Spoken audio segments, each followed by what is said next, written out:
दोस्तों, आज हम बात करेंगे 12 से लेकर के 25 साल तक के युवाओं के बारे में जो किसी स्कूल या कॉलेज में जाकर विद्या अध्ययन कर रहे हैं या किसी नौकरी के लिए परीक्षा की तैयारी कर रहे हैं। दोस्तों, आज के युग में छोटे बच्चे उम्र से पहले जवान हो रहे हैं, या मैं कहूँ उनको जब से फोन और इंटरनेट का युग आया है, सेक्स के बारे में कुछ ज़्यादा ही नॉलेज हो गई है। इसलिए आज का युवा समय से पहले वीर्यनाश करके अपनी बुद्धि को नष्ट कर रहा है, अपने शरीर को नष्ट कर रहा है, अपनी उस ऊर्जा को नष्ट कर रहा है। उनको पढ़ा हुआ याद नहीं रहता, फिर बोलते हैं हमारा पढ़ाई में मन नहीं लगता, हम ज़्यादा देर तक बैठकर पढ़ाई नहीं कर सकते, हमें पढ़ाई करते समय नींद आ जाती है। पुण्य आत्माओं, अगर आप तीक्ष्ण बुद्धि चाहते हैं और अपने जीवन में ऊंचा मुकाम हासिल करना चाहते हैं तो उसके लिए आपने ब्रह्मचर्य का पालन अभी से शुरू करना पड़ेगा, क्योंकि एक दिन भी लेट होंगे तो दोस्तों आपको ही नुकसान होगा। दोस्तों, अब सवाल आता है, क्या विद्या अध्ययन करते समय ब्रह्मचर्य का पालन क्यों जरूरी है? तो आइए पहले उसे इस कहानी के माध्यम से समझ लेते हैं। एक दिन देवऋषि नारद अमरावती में इंद्र के पास उनसे मिलने के लिए गए। वहां वे उनसे मिलकर बड़े प्रसन्न हुए। इंद्र को किसी स्थान की वेद की ऋचाएं थी वो भूल गई थी। इंद्र बहुत परेशान थे क्योंकि वो कुछ ऋचाएं भूल चुके थे।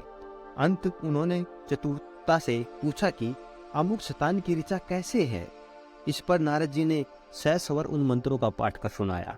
तब इंद्र को आश्चर्य हुआ और उन्होंने कहा कि अब रहने दीजिए, काम हो गया, मैं तो आपकी परीक्षा ले रहा था। यह बात सुनकर नारद जी अत्यंत रुष्ट हुए और उन्होंने कहा कि तुम्हें एक ब्रह्मचारी की परीक्षा करने में जरा सी भी लज्जा नहीं आई? भला ब्रह्मचारी की विद्या कभी तुम्हारी तरह नष्ट नहीं हो सकती। मुझसे कहीं की भी ऋचा पूछ सकते हो। यदि फिर कभी ऐसा दुस्साहस कर किसी ब्रह्मचारी की परीक्षा करोगे तो अवश्य ही अपने इस आसन से पतित हो जाओगे। इस बात से इंद्र भय के मारे कांपने लगे और बड़ी प्रार्थना करके नारद जी से क्षमा मांगी और नारद जी वहां से चले गए। दोस्तों, आप कहानी के माध्यम से समझ ही गए होंगे कि ब्रह्मचर्य विद्या अध्ययन करने वालों के लिए क्यों जरूरी हो जाता है। अब हम जानते हैं बुद्धि और वीर्य का क्या संबंध है। पुण्य आत्माओं, उससे पहले मैं आपको याद दिला दूं, अगर आप मेरे इस वीडियो पे नए हैं तो चैनल को सब्सक्राइब कर ले और वीडियो को लाइक और शेयर जरूर करें। प्यारे दोस्तों, वीर्य यानी सीमन हमारी बुद्धि का भोजन है। आप जितना ज्यादा वीर्य को बचाओगे उतनी ही तेज गति से आपकी बुद्धि काम करना शुरू कर देगी। वीर्य से हम अपूर्व मेधा पा सकते हैं। आपको पढ़ा हुआ याद रहने लगेगा। आप जो पढ़ोगे उसको लंबे समय तक याद रख पाओगे।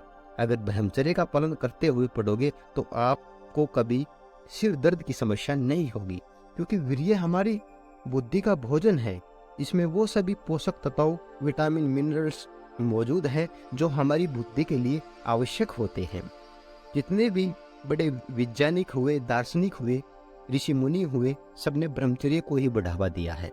जब आप ब्रह्मचर्य का पालन करते हुए पढ़ाई करते हैं तो आप पूरी ऊर्जा के साथ अपनी पढ़ाई पर फोकस कर पाते हैं। आप में आलस्य नहीं आएगा।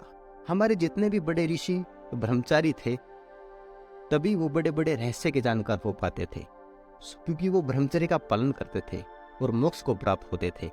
अर्थवेद संहिता में लिखा है, ब्रह्मचर्य विद्या विद्या ब्रह्मलोकम, यानी वीर्य रक्षा के द्वारा ही विद्या प्राप्त होती है और विद्या के मिलने से ही मनुष्य ब्रह्मलोक का सुख पाता है। दोस्तों, विद्या का जो मूल है वो ब्रह्मचर्य है। बिना ब्रह्मचर्य के विद्या की उपलब्धि नहीं हो सकती, जो वास्तव में सत्य है। ब्रह्मचर्य और विद्या में वृक्ष और शाखा के समान संबंध है। यही कारण है कि ब्रह्मचर्य के द्वारा ही विद्या के अध्ययन करने का नियम प्रचलित किया गया था। ब्रह्मचारी लोग ब्रह्मचर्य की अवस्था में ही वेद वेदांगों का अभ्यास कर लेते थे और जब तक विद्या प्राप्त नहीं हो जाती थी गृहस्थ आश्रम में पैर नहीं धरते थे। जो विद्या ब्रह्मचर्य के द्वारा ग्रहण की जाती है वह कभी स्खलित नहीं होती। वीर्य के प्रभाव से ज्ञान के गूढ़ तत्वों का ज्ञान शीघ्र ही हमारे मस्तिष्क में बैठ जाता है, हृदयंगम हो जाता है। विद्यार्थी की धारणा शक्ति सदा जागृत और तेज रहती है, जिससे कि वह थोड़े ही अभ्यास से विशेष लाभ प्राप्त कर लेता है। जो लोग ब्रह्मचर्य युक्त विद्या अध्ययन करते हैं वे ही उच्च तथा यशस्वी विद्वान बन सकते हैं और अपने जीवन में ऊंचा मुकाम हासिल कर सकते हैं। और उन्हीं की विद्या में वैज्ञानिक, आध्यात्मिक तथा गणित संबंधी नए नए आविष्कार करने की शक्ति उत्पन्न होती है।